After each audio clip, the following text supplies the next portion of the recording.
says that everything great and worthwhile in human life is an accumulation of hundreds and sometimes thousands of tiny efforts and sacrifices that nobody ever sees or appreciates. Understand that every choice you make ignites the compound effect, either in the positive or the negative. To those who have everything, more will be given. From those who have nothing, everything will be taken. It's like what's very pessimistic in some sense, because it means that as you start to fail, you fail more and more rapidly. But it also means that as you start to succeed, you succeed more and more rapidly. This law says that everything accumulates over time, that you may have to put in many, many tiny efforts that nobody sees or appreciates before you achieve anything worthwhile. There is no cheat day.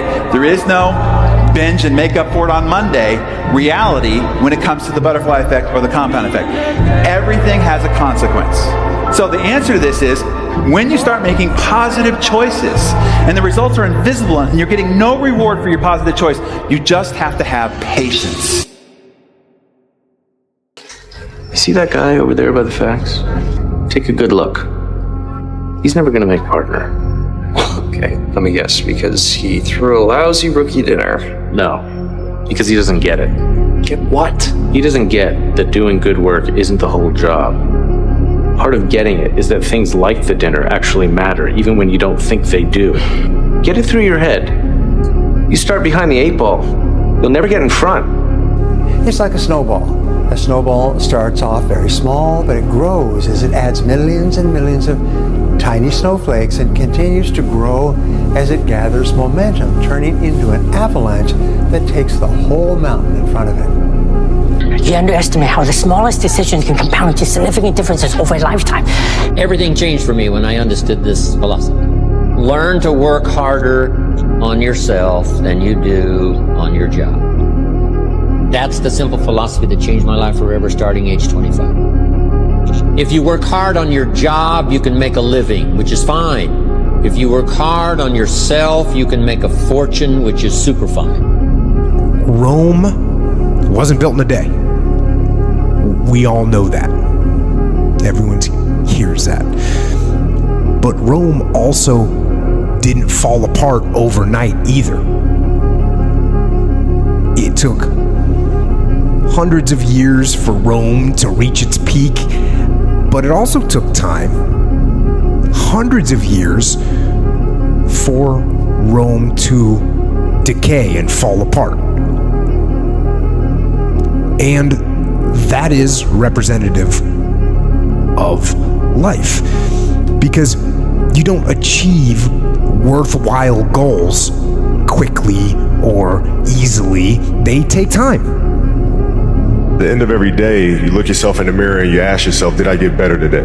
If the answer is yes, and you do that for 5 years, 10 years, 15 years, how much better are you going to be? Are you getting better every single day? That's the question. And it's just taking small steps. You don't try to get it all done in one day, in 1 week, in 1 year. It's the process of getting better every day and doing that for a period of years that then create the masterpiece.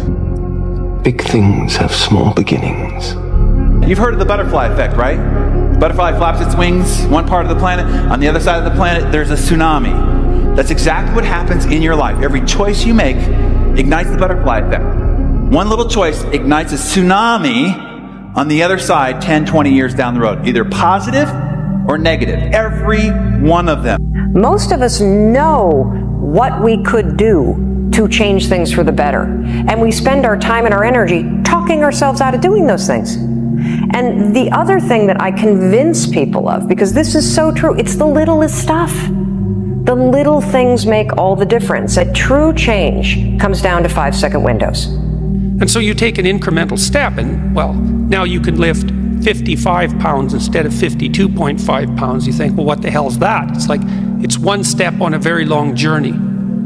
And so it starts to compound on you. So a small step today puts you in a position to take a slightly bigger step the next day. And then that puts you in a position to take a slightly bigger step the next day. And you do that for 2 or 3 years, man, you're starting to stride. Doing the thing in spite of not wanting to do the thing is discipline, right? You don't need motivation to get yourself up to go and do a thing. Make the promise small, build it up step by step. know that you are going to have setbacks. And this is my favorite rule from James Clear, which is a habit missed once is a mistake. A habit missed twice is the start of a new habit. If you're disciplined in that, you'll speed up extraordinarily rapidly. And so that's the good news, you might say, is that you can take very small steps, even ones that might be shameful in their size, and you have to admit that to yourself. But once you get the ball rolling, it doesn't roll in a linear fashion, it rolls in a geometric fashion. The difference between you and the average person is you're willing to take more pain. You're willing to take more no's. You're willing to work longer and harder hours. You're willing to put in the suffering that other people just won't do. They'd rather go home and watch television and go drinking and watch sports on the weekends and so on. But all the people who are successful are willing to take the pain that goes with their work. And the greatest pain of all is being told no, being rejected, because we take it personally. We think it's something fundamentally wrong with us or our company or our product, and it hurts us and we feel bad inside. But once you can change your thinking about that and say, hey, no is good. No's are inevitable. They go with the territory. I promise you, if you will pursue no's, if you will go for no, if you'll try to get as many no's as possible, you're going to be a big success in life. Nothing will stop you. Because the more you get no's, the smarter you get, the faster you get, the quicker on your feet you get, and the fewer no's you get. The very willingness to go out and get all the no's makes it likely that eventually you get fewer and fewer no's and more yeses. You don't achieve worthwhile goals quickly or easily. They take time. They take relentless pursuit day in and day out. That's what it takes. There was a kid who everyone underestimated. Too small, too quiet, too ordinary.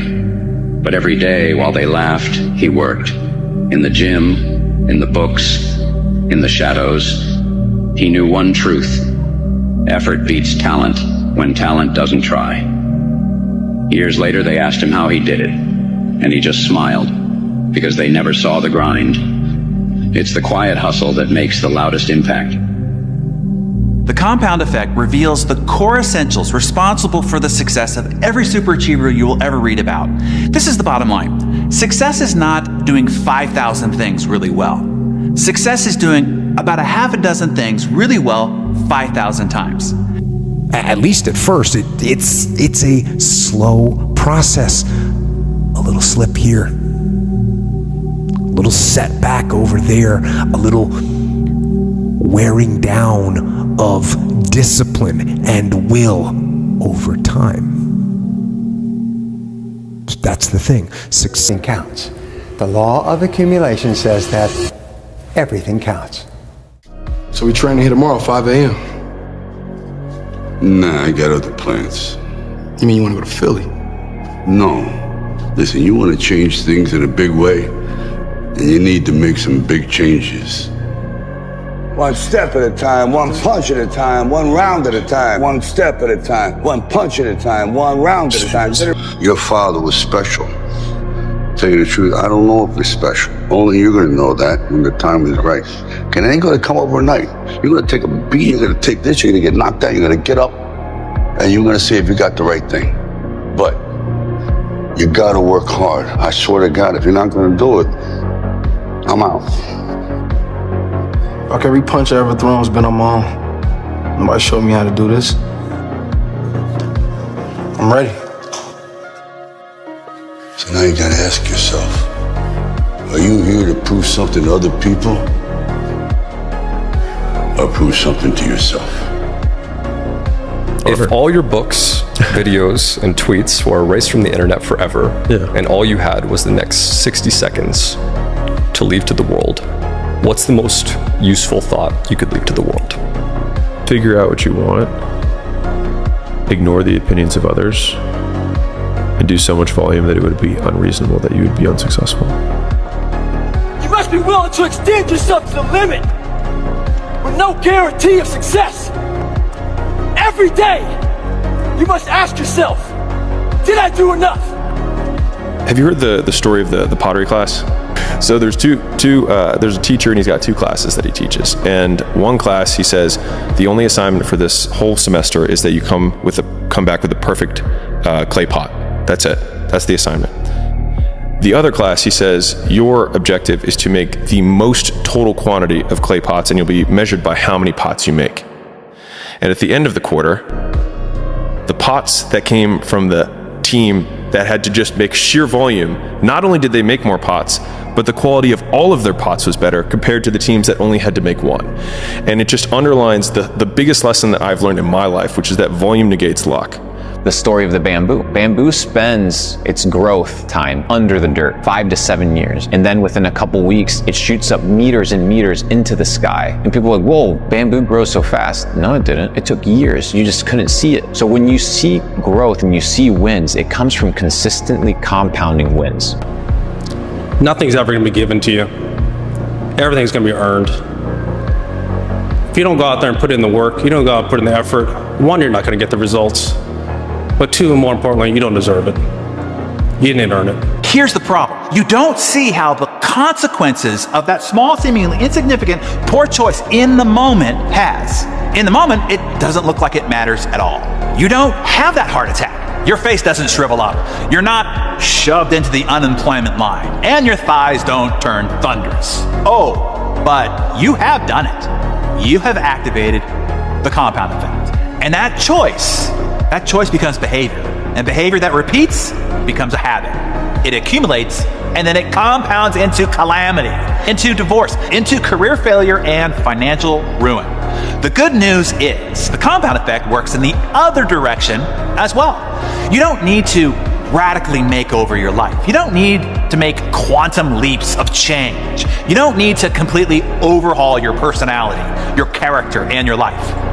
Super small, seemingly inconsequential adjustments can and will transform everything. You can try to be lucky and pick the one perfect thing and try and make it, but if you don't want to try and be lucky, you can just do so much work that you will brute force your way to figuring it out. Like if you do 1,000 podcasts, perhaps are very uncomfortable to you, or I'm going to put down a boundary, or I'm going to say no to this and yes to this. Tiny little things repeated over time is what produces dramatic change. And it's like this curve, it's like this very slow curve until it asymptotes up. And everyone wants to talk about the pivot moment when it goes skyward, but the truth is the real work is in the drudgery. Correct. And the difficult, anonymous work of shoveling shit every single day. The average person thinks of terms of morning or afternoon. The above average person thinks of hours. The successful person thinks of half hours. The very successful person thinks in terms of minutes. They allocate their time carefully. Now the only way that you can do that is what? Is you've got to keep track of what you're spending your time on. 60, 70, 80% of people are not aware of how they spend their time. They think they spend a lot of time in meetings. It turns out they spend a lot of time socializing. They think they spend a lot of time working on reports. It turns out they spend a lot of time on the telephone. They think they spend a lot of time doing important jobs. It turns out they spend a lot of time wasting time. So keep a time log, or just keep a sheet, and whenever you have a chance to look at your watch, write down what you're doing at the time, or have somebody else watch what you're doing and feed back to you how you're spending your time. And then you have to ask, is how I'm spending my time consistent with my major goals, my top priorities, my high payoff tasks? And you'll find that it's not. And you'll also find that you feel frustrated and you feel stressed if you are not working your time on the things that you're supposed to do.